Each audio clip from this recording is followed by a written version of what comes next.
welcome back to my new video. So I have actually asked you girls to ask me some questions on Instagram stories because I want to do these Q&As. So while doing this Q&A, I decided to do my makeup as well. I'm not going anywhere, but I want to take some like outfit of the days at home. So I thought like, okay, like, you know what, just do this makeup and do this Q&A. So let's get this Q&A started. I'm not gonna answer all the questions, only some questions, okay? Okay, to be honest, my room is in a huge mess cause like I'm a very messy person, and I guess that attributes to the fact that I'm lazy. Like for example, today if I take out my sleeping wear, I'm so lazy to throw it in the washing machine, so I'll just like hang it on the side of my bed. So I'm a bad person to ask. I have no tips to how you guys can clean your house more effectively. So if you guys don't know, I actually gotten a double eyelid surgery done. It's not exactly a surgery, it's more of a procedure. Okay, I'm gonna start doing my makeup while talking to you. Okay, I got it done in Malaysia, me cleaning. I actually did a video of it. I will link it somewhere so you guys can take a look at it, and it is holding up pretty well. I'm sure the height, I mean the crease of my double eyelids has dropped significantly, but it's not a huge issue for me because I want it to look more natural, and now it looks very natural. Like nobody can tell that I've even gotten double eyelids done, and it's holding up pretty well. I think this is like my fourth year having it, and it looks pretty damn fine. I think because I got my double eyelid done, and the whole process of getting my double eyelid done was a little bit scary, so LASIK wasn't that scary, but I gotta admit that it is a little bit scary in the process of getting it done because your eyes are like open right by a machine, and then like you see this laser like you don't feel anything at all, but you can see what's going on, and yeah, it's a little bit freaky. So when it comes to like getting LA procedures done, like not GA ones whereby you sleep entirely, like only certain parts of your body like get snubbed, I always recommend people to plug in earpiece and listen to some music, because I feel that music calms your soul, and when you're listening to music you wouldn't be as scared compared to like when you're not listening to anything and just listening to the sound of the machine like scraping through your skin or something. Yes, I am a huge shopaholic, okay?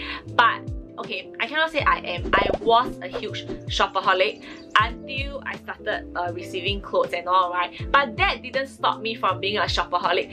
The biggest thing that attributed to me curbing my shopaholic habits was the fact that my room has gotten so messy, and I have so many nonsense at home that I don't even use, I don't even wear, and they're all expiring, and the clothes are like rotting at a corner. That was a huge wake-up call for me, because like my house and my living room can no longer fit all these like random things that I was constantly buying. So that's when I was like, okay, fuck, I gotta stop this stupid behavior of mine, and that's when I changed lah. Like I don't spend as much nowadays. So yeah. Okay, then she asked also, any diet tips to share? Okay, girl, I'm the right person to ask. Okay, when it comes to dieting, it's very important for you guys to take note of your sodium and your sugar intake. Oh my god, sugar is the root of all evil. Yeah, because I think sugar is the one that actually makes people gain weight the fastest. And always finish every single meal, because every time you skip a meal, your stomach becomes smaller. Then the next time when you binge eat, oh my god, that's like when you start to put on a lot of weight. So always eat every single meal without fail. Okay, I think this is one of the best questions I've received in this Q&A. My biggest insecurity is not my looks, but it's actually the... how do I explain this? I don't know how to put it into words, but it's the expectations that I have for myself. Why do I call it an insecurity? Because this is the biggest part of me that eats me alive every single day, and that is to not fall back behind how much I've improved. Which means today I can run 5 kilometers, then I train. After 1 month, I can run 10 kilometers. But suddenly after that, I drop back to 5 kilometers. That is the fear and the biggest insecurity that I have. I never ever want to go back to who I was in the past, and I never ever want to fall below the expectations that I have for myself. How do I control this? Is a very good question. Okay, I'm personally, because I think like all this money very hard earned, right? So I find that if I don't really need the items, I wouldn't purchase it. Last time I'll just buy whatever I want, but now I just really don't, because I feel that I have a lot of expenses to pay, and if I ever stop working, right, I have no income. So my money is actually even more precious compared to holding on to a full-time job. Like, if I'm working in a full-time job, right, whether I do well or not, as long as I report to work every single day, right, I will get a pay every single month.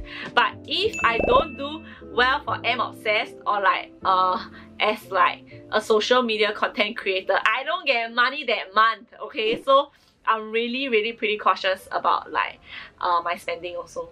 I get a lot of these questions. I've never downloaded any dating apps before, because like what I mentioned, I don't believe in them. I just feel that I just lose trust in like human beings overall, not just guys but girls also. Like, some people, they can like act so lovey to you, but actually they are like cheating on you behind your back, or like they have like a girlfriend or even a kid, like the world of married, okay? So I don't trust online dating apps, but I have heard a lot of success stories from it. So if you guys are using online dating apps and you're thinking of what to look out for, I strongly believe that the person that you meet should be comfortable with letting you meet their friends and their families and their family members. If they are not comfortable, there's something fishy or dodgy about that person. Okay, I'm actually quite an emotional person. I don't know if you guys believe it or not, but I do believe that I have slight depression, but I don't harp on it, nor do I like go and talk about it, because I just feel that everybody has their own problems and they should learn how to face it in privacy. So for me, whenever I'm upset, I will always like exercise, because it releases endorphins, I mean, and I feel the effect almost immediately, and I will always solve the problem. I know some people will be like, oh my god, how I wish I can get away from all these problems, go on a holiday, then come back and solve it. I'm never that kind of person. Okay, the reason why, because today you go on a holiday, you come back, the taiji is still in your face. Okay, so for me, right, I just think that it doesn't make sense that I go holiday, enjoy myself, and then come back and solve this problem. For me, I will always solve the problem first. So if you're upset, ask yourself, what are you upset about? Whether is it solvable? If it's something that's solvable, don't dwell on it, don't dread about it. It will be over soon. 5 days later, you'll look back and think, why was I even upset about it? But if it is something that's like really eating you alive, then you jolly well find a solution for it. You jolly well solve it. If you are in a very unhappy relationship, you jolly well get out of it. If you are stuck in a family whereby your parents are abusive, call the abusive hotline and ask for help. No one can help yourself except for yourself. Please share your skincare routine. Moisturize your face, that is super important, and always use sunblock. To be honest, I'm gonna be very frank with you guys. Ever since COVID like kicked in, I'm pretty lost with my direction, because I feel that the dynamics of the whole business has changed massively. So currently I'm still trying to find a standing point and like a middle ground as to what's the direction for M Obsessed. But I really hope that I can move towards more of nurturing distributors and grooming more distributors, because I really enjoy seeing distributors grow, doing better than what they did previously. Now when I look at that, I just feel like, oh my god, you guys are like my baby. So I guess for M Obsessed, I'm trying to move more towards training, distribution training, and also retail sales, of course. But retail sales, I'm still thinking if we should focus on beauty or we should bring a little bit of fashion element, since I really love fashion. But we will see how it goes. But I will more or less finalize my plans in the next 1 month. Yes, I do take health supplements. In fact, I started taking these supplements that my friend's mom gave it to me. She's a TCM. I've been having very bad cramps, so she told me to take this because this is very good for my cramps. But other than this, I usually take fish oil and I take lutein. Lutein is for the eyes, because I had a pretty bad LASIK experience and my eyes are not so strong. Is it or is my eyes not so strong? So I started taking lutein to improve my vision health. By the way, looking very good lately. Thank you, girl. My sister. Okay, I was an admin. I used to work insurance in a bank, then I worked admin. You guys can actually watch my mukbang video. I actually talked about my whole like money making careers that I've done. There, oh my god, I'm someone that likes to be around my boyfriend. So this circuit breaker, it's like taking a toll on the relationship, but we still have to move on. We still video call each other, we still buy things for each other to like keep the relationship alive. So that's what you should do too. To be honest, I'm not someone with like huge self-love. Okay, today if I'm in a toxic relationship, it's quite difficult for me to get out of it, because I like to be comfortable. I like to be where I am. I hate changes. So how do I practice self-love and self-care? I think first you need to vision the future that you want to be in. Today, for example, you are in a very toxic working environment. Then you ask yourself, do you see yourself working here in the next 2 or 3 years? If the answer is no, then why are you still holding on? I know some people be like, huh? How does looking towards your future plays a part in self-care or self-love? When you love yourself, it's because you want a better life for yourself. Am I right? Whether is it work, is it relationship, is it like well-being, is it the body shape that you want? All these are things that you want for yourself. At the end of the day, we are humans. We just want to live a better life. We just want to like have a smoother journey in our life. So you ask yourself what you want in your future. If you don't see yourself wearing that size L pants, you see yourself wearing a size S pants, love yourself, go out and exercise. If you don't see yourself working in this toxic environment because like you just hate your boss and you don't feel motivated to do anything for her, then in a way you're actually affecting yourself. Because when you don't do anything, you are not progressing, then in the future job that you take on, there isn't much for you to contribute back to the job. So why are you letting all these circumstances affect you? So ask yourself, what do you want in the future? What do you see yourself achieving? Write down all these items and then re-evaluate your choices, and from there you will know what is self-love. This one very subjective. It depends on what you buy. For example, Easy Prime is better for furniture, of course. Taobao is better if you are using sea shipment, but sometimes it's better if you are using air also. And Shopee, there's a lot of random sellers selling very cheap things on Shopee as well. So it's very subjective. It depends on what you want to purchase. Then from there you do the research. But personally, recently I really love shopping on Shopee because it's just so freaking convenient and it's very cheap, that I've sort of neglected Taobao, and obviously I neglected Easy Buy. Yeah, I studied in RMIT. I studied business management and nobody asked. But if you guys are curious whether was it helpful or did it do me any good, I'm going to tell you no, because I don't remember a single thing that I studied in university. I'm someone whereby I throw everything back to the school the moment I leave the school. So do I believe in education? I believe in education all the way until polytechnic. I'm very firm about it. But university depends. If you're someone that wants to be a doctor, someone that wants to be a teacher, yes, you have to go university, get your master, PhD. But if you're someone that's looking to start your own business, someone that is more the entrepreneurial route like insurance, agent, properties, etc., I believe the experience is definitely a lot more valuable. Girl, I couldn't see the needles, of course, my eyes were closed, but I could feel the needles and it was scary, okay? I do want to pursue this long term and I do want to craft a name for myself, definitely, but I don't know what the future holds. I don't know if another COVID is going to happen and it's going to hit the e-commerce world, but no matter what, I know that I will definitely put in 200% in my long-term online business. Anyway, e-commerce is the way to go now. You see a lot of brick and mortar shops are actually like 倒闭, like they're all closing down. So girl, e-commerce is the way to go. And oh my gosh, I don't want K-drama, please. Girl, I don't watch K-drama too. I like 100 a lot. I like 100. I like Timeless. I like oh my god, I forgot all the shows that I watch. Okay, you know what? I will try and like list them here, okay? I'll go back and research.